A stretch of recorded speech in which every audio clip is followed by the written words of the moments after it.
पर श्री शंकराचार्य जी कह रहे ब्रह्म सत्य जगत मिथ्या, तो मिथ्या क्या है बताओ ना। उमा जी राम चरण रति विगत काम मद क्रोध, और निज प्रभु मैं देखें जगत के ही सन करें विरोध। आखिर ये प्रश्न उठता है कि ये मिथ्या क्या है, झूठ क्या है, असत्य क्या है।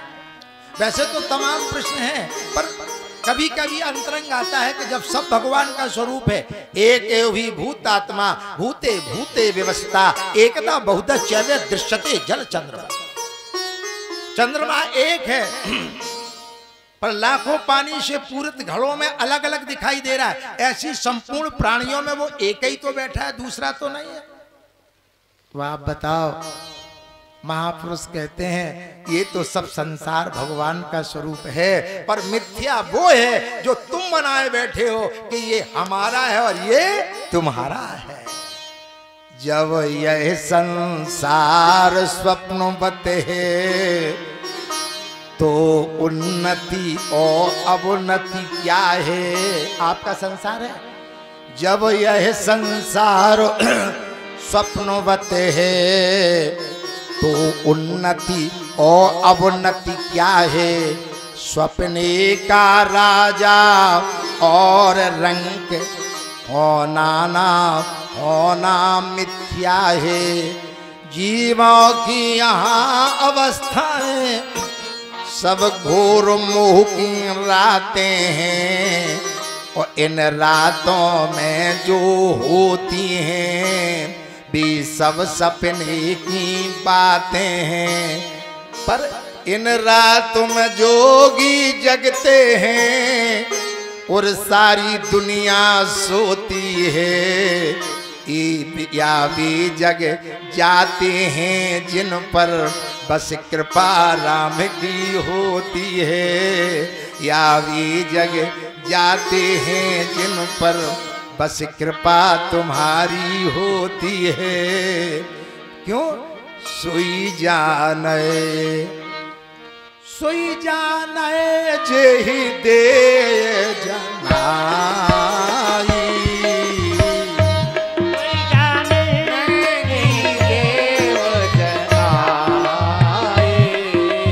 जानत तुम्हें होए जाई। जानत तुम्हें होए जाई। आपकी कृपा हो जाए तो सब कुछ प्राप्त हो जाएगा। आज ऐसा समझा करके महापुरुषों के द्वारा थोड़ा सा मैंने आपके सामने समय अनुकूल भाव रखा। यहाँ भगवान कई अवतार धारण करते हैं हम आपके कल्याण के लिए। भगवान ने 24 अवतार धारण किए हैं। नारायणं नमस्कृत्य नरं चैव नरोत्तमं देवीं सरस्वतीं व्यासं ततो जयमुदीरये। यहाँ आगे चल करके श्री व्यास जी ने 70 पुराणों की रचना की मित्रों, पर उनके मन में संतोष नहीं हुआ।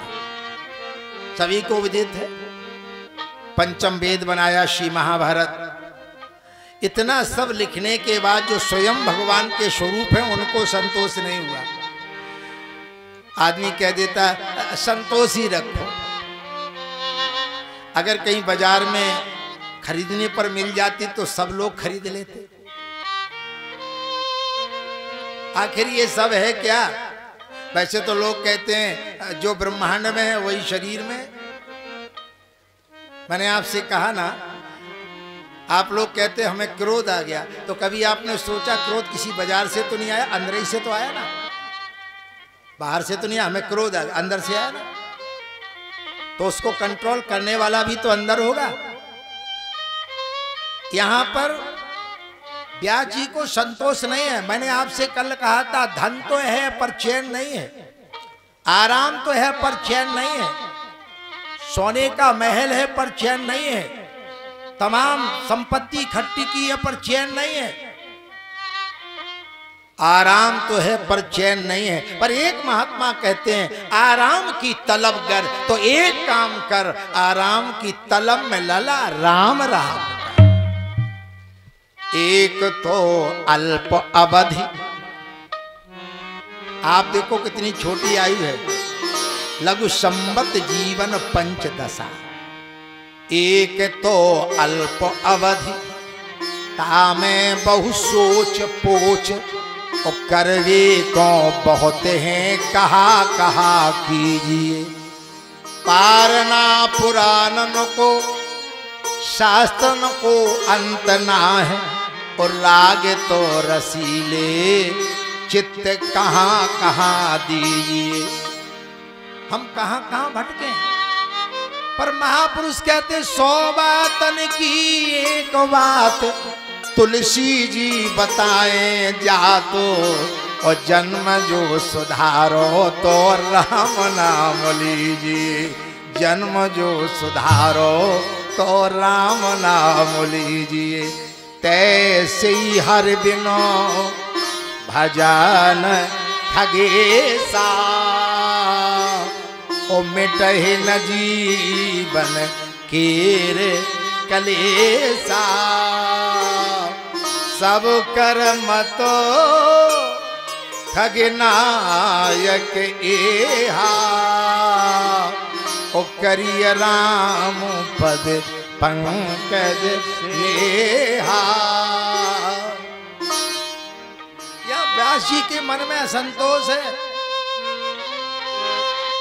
अपने आश्रम में बैठे हैं, पूजा पाठ कर चुके हैं, भगवान का स्मरण कर रहे हैं। उसी समय श्री नारद जी का आगमन हो गया। आइए महाराज आइए, उठ कर के स्वागत किया, सुंदर सा आसन डाला, षोडशोपचार पूजन किया, नमन किया, प्रणाम किया। श्री नारद जी ने कहा पारा शरी महाभागे भवता कुछ दात्मना, पर तुष्यत शारीरे आत्मा मानस एव वा। आखिर तुम्हारे मुख पर भी चिंता की रेखाएं हैं, आपके मुख पर विषाद है, क्या कारण है महाराज? आप प्रसन्न क्यों नहीं हो, मन में संतोष क्यों नहीं है? तो श्री व्यास जी भगवान के स्वरूप हैं। श्री नारद जी को नमन करके कहा महात्मा जी ये तो भगवान की कृपा है कि आप जैसा संत मिल गया, पर मुझे पता ही नहीं है। अगर इसका कारण पता होता तो मैं उसका तत्काल निराकरण कर लेता, पर आप ही बताओ, मुझे तो पता नहीं है मैं क्यों आज दुख को प्राप्त हो रहा हूं, क्यों मुझे ऐसा मन में असंतोष हो रहा है। तो श्री नारद जी ने एक ही बात कह दी कि आपने ज्ञान की चर्चा की, आपने वैराग्य की चर्चा की, पर जिन भगवान को लोग पलकों में बिठला के नहीं भुला पाते हैं, जिनके लिए योगी संत महात्मा महापुरुष निरंतर आंसू बहाते रहते हैं, जिनके कमल स्वरूपी चरणों में सदैव ध्यान लगाए रहते हैं, कब प्रभु मिलोगे, कब आपके श्री मुखमंडल का दर्शन होगा। आपने उन भगवान का दर्शन प्राप्त करके महाभारत में उनके पीतांबर को रक्तांबर बनवा दिया, कैसे आपको सुख मिल सकता है? श्री भीष्म ब्रह्मचारी द्वारा इतने बाण मारे गए उनके शरीर पर, उनका शरीर लुहलुहान हो गया, तो आप बताओ सुख कैसे प्राप्त होगा? इसलिए भगवान की विमल भक्ति का वर्णन करो। और मैंने आपसे कहा ना, भजनम अर्थात भज सेवायाम धातु से भक्ति बनी, प्रेम पूर्वक भजन करना ही भक्ति है, या आत्म तत्व अनुसंधानम भक्त नृत्य परे, जब अपने आप को जान लेने का नाम भक्ति है। को हम कथमिदम जाता। श्री नारद जी ने अपनी पूर्व कथा को सुना दिया। सुनो, श्री नारद जी कहते हैं मैं पूर्व जन्म में एक दासी का बेटा था।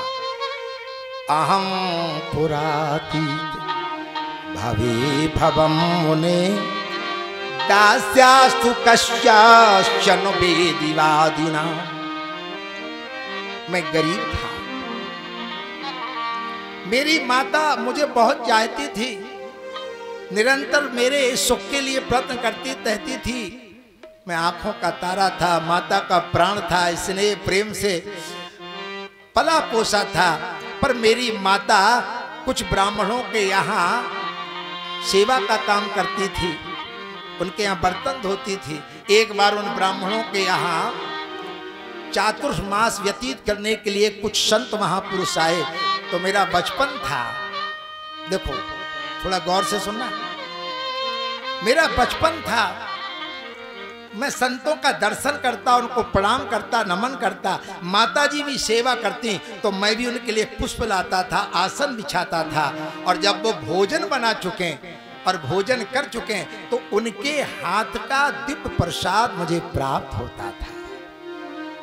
यद्यप कथा का भाव कुछ हो, पर मैं 3 बातें बता रहा हूं। थोड़ा संत का सत्संग और संतों का अन्न मिला, संग मिला, समय व्यतीत हुआ, महापुरुष प्रसन्न हो गए, आशीर्वाद मिला मुझे। महात्मा तो चले गए, पर जाओ भगवान की कृपा प्राप्त होगी। और मैं अपने घर आया